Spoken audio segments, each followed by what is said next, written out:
Intel has finally launched the first Battlemage GPU, the successor to the A380, Intel's first entry into discrete GPUs. Today we are taking a look at the hash rates for the Intel Arc B580. This particular model is the reference special edition and it looks pretty great. It features 20 Xe cores which can reach a clock speed of 2670 MHz and 2800 and above for overclocking out of the box, which in theory should benefit core intensive algorithms over the 2000 MHz clock speed of the A380. On the memory side of things, it features 12 GB of GDDR6 clocked at 19 gigabits per second on a 192-bit bus, which results in a bandwidth of 465 gigabytes a second. This can be increased to over 500 gigabytes a second with overclocking, depending on the bin quality of the GPU you ended up with. The overclocking slider basically can reach up to 22 gigabits per second. However, my particular sample was only stable at 20 gigabits per second, so your mileage may vary. Powering the GPU is a single 8-pin PCIe power adapter, which can deliver up to 250 watts to the GPU with a recommended power supply of 600 watts. For testing, I utilized the Thermaltake HCG High Current Gamer 1000 watt PSU, and these loads provide about 87% efficiency, so keep this in mind as all power is calculated at the wall. To be clear, the riser and the card are powered by a separate PSU from the rest of the system for accurate readings. I have recently upgraded the risers to Oculink for more lanes, resulting in more bandwidth, so I can test things like Warthog at full bandwidth. Cooling the card are two fans over a nickel-plated copper base in a push-through configuration.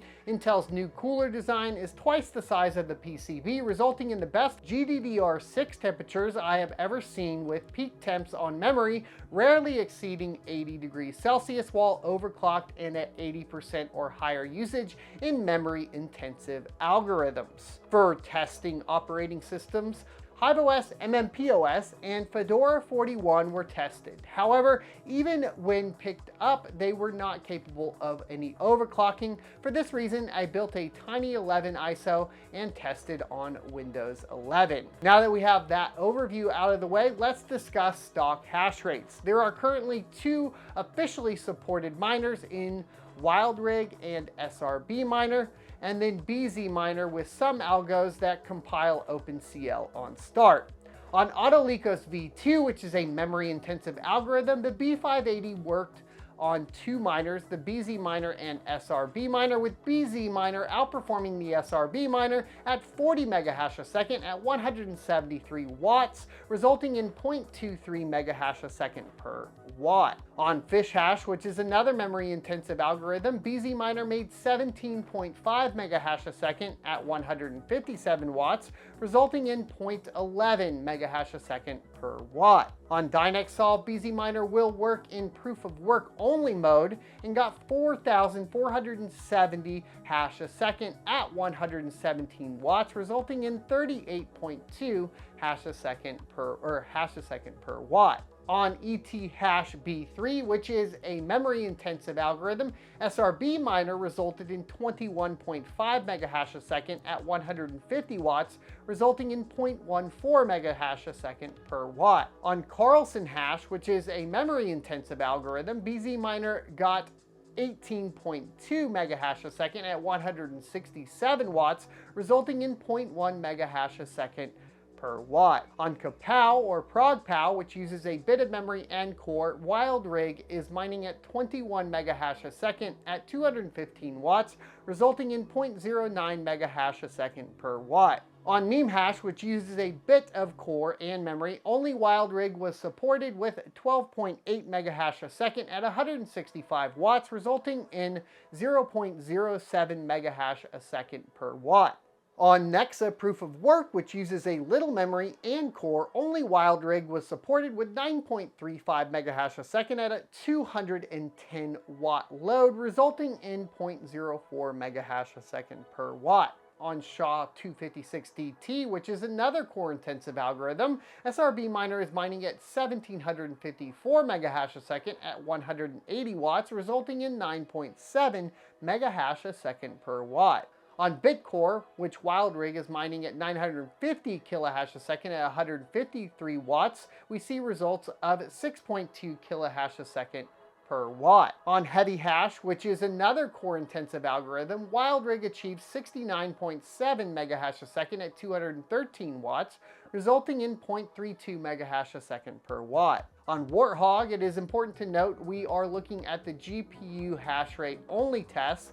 Both the Oculink riser and direct on board were performed in testing to ensure total bandwidth was available to the CPU. Both scenarios had identical results with 8.9 gigabytes a second of bandwidth, resulting in 1100 megahash a second at 177 watts, resulting in 6.2 megahash a second per watt. Another highly demanded algorithm was WhoHash, which is another core-intensive algorithm. Using SRB Miner, I saw 3,224 megahash a second at 213 watts, resulting in 1.5 megahash a second per watt. On Asterisk Hash, which is another core-intensive algorithm, SRB Miner is mining at 58 megahash a second at 212 watts, resulting in 0.27 megahash a second per watt. On NXL Hash, which uses Core, SRB Miner is mining at 118 megahash a second at 213 watts, resulting in 0.55 megahash a second per watt. Finally, on VertHash, which uses Core and memory, SRB Miner achieved 309 kilohash a second at 136 watts, resulting in 2.27 kilohash a second per watt. Before getting into overclocking, it is important to note I attempted dual mining on BZ Miner with very little success at this time.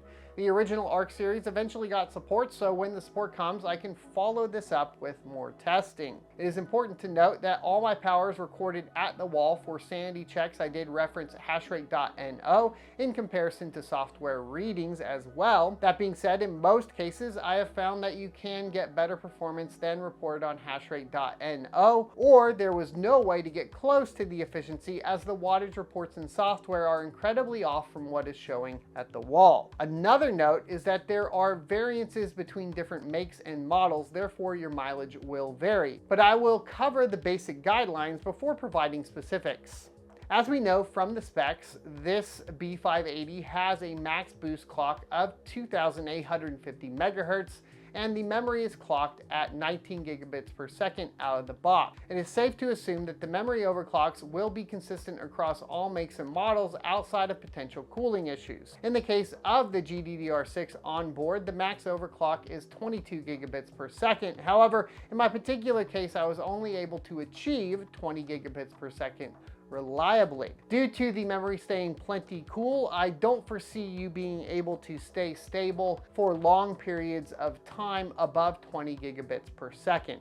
Unfortunately, overclocking on Battlemage is still limited even though they added a voltage curve. This curve never applies in my case no matter what I try. The only things that seemed to work was power level and then of course the memory overclocking. Some algorithms demonstrated interesting efficiency results. While you would expect the lowest power level on memory intensive algorithms would be the best, in some cases it bottlenecks the hash rate too much, and bumping it up a tad offers better results. With all of that out of the way, let's discuss the results on the algorithms that gave the significant returns. For memory-intensive algorithms like Autolycos V2, which was famously mining Ergo, we see the power level bottleneck immediately. Setting the power level to 70% and memory to 20 gigabits per second, we drop the power down to 153 watts at the wall and increase the hash rate to 48 megahash a second, resulting in 0.31 megahash a second per watt, which is a 37% increase in efficiency over stock. This is probably the worst card I've ever tested on Autolycos V2. Even a 10-year-old Polaris generation AMD GPU will outperform this card that was released in 2025, which is quite sad. As you all know, ETH B3 is similar to both ETC hash and ETH hash. However, due to how long ago devs implemented the algorithms into most miners and not updated it, we only can mine ETH B3. Theoretically, both algos would have similar results to ETH B3, and I was able to turn the power level down to 50% and the memory to 20 gigabits per second. achieving 22.5 megahash a second at 112 watts, resulting in 0.2 megahash a second per watt, netting a 39% increase in efficiency over stock. Unfortunately, this places it below even Polaris GPUs once again. ProgPow is a beast, and it requires basically the highest core and memory clocks available. I applied the memory overclock to 20 gigabits per second and left the power level at 70% for a hash rate of 22.5 megahash a second at 152 watts, resulting in 0.12 megahash a second per watt, resulting in a 24% increase in efficiency. As far as traditional algorithms go, the B580 keeps up with the competition on efficiency, but still not recommended, as you should be expecting at least 0.15 megahash a second per watt on ProgPow. Next, proof of work benefited from conservative clocks on both memory and core with a power level of 60% and no memory overclock for 7.1 megahash a second at 130 watts, resulting in 0.05 megahash a second per watt for a 22% increase in efficiencies over stock. It's absolutely terrible at Nexa proof of work, as you can see. Whohash, while core intensive and only utilizing 11% of the memory, liked underclocking the power level to 60% for 247 megahash a second at 130 watts, resulting in 1.9 megahash a second per watt for a 24% increase in efficiency over stock. As a standalone algorithm, the B580 competes well with the 30 series GPUs in efficiency. That would be impressive if current AMD GPUs were not 3 to 4 times more efficient than the 30 series GPUs on Whohash. Fishhash required a slight bump in power level to keep up with the 20 gigabits per second overclock on the memory, resulting in 18.4 megahash a second at 130 watts, resulting in 0.14 megahash a second per watt for a 26% increase in efficiency over stock. Asterisk hash is now mineable with FPGAs, but it gives us an idea for speculative mining kaspa forks. Asterisk hash is now mineable with FPGA, but it gives us an idea for speculative mining kaspa forks. It threw a curveball as increasing power level or decreasing resulted in worse results than stock, which got 58 megahash a second at 212 watts, resulting in 0.27 megahash a second per watt for an 8% increase in efficiency over the next most efficient setting of 70% power level. Finally, everybody was asking about Warthog, which utilizes memory and core clock, but loved turning the power level down to 50%, giving 806 megahash a second at 110 watts, resulting in 7.3 megahash a second per watt for a 10% increase in efficiency. This was out of nowhere and demonstrated efficiency and total Janus hash scores higher than even in RTX 3090. I presume this is thanks to the additional bandwidth provided by the PCIe 5.0 and resizable bar. I need to test a variety of other GPUs still on Warthog, but looking at initial results, they are pretty promising on the B580. When comparing results from hashrate.no, I achieved better software results with every algorithm. However, when accounting for power from the wall, they come in much lower. Taking a look at overclocking performance for the Arc B580, there are a few options to tune and no overclock support in mining operating systems as of right now. With only memory clock and power levels available to impact actual performance numbers, it ends up in an awkward position right now. Coming in at a $400 retail price, it would be advised to go with the A750 if you intend to go with Intel, as more support is available and much better memory performance.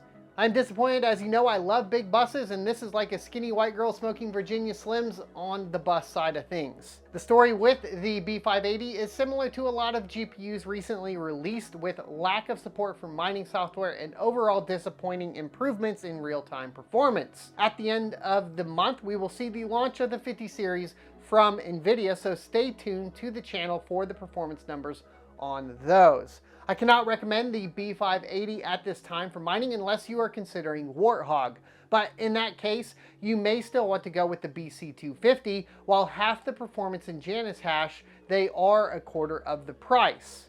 As always, additional review materials and results will be available on sonofatech.locals.com. If you would like to see a full teardown of this card with thermal paste and pad replacements, please let me know in the comments. I will see you next Tuesday. Dear Lord, we stumbled on that one a lot. Whatever, fuck it.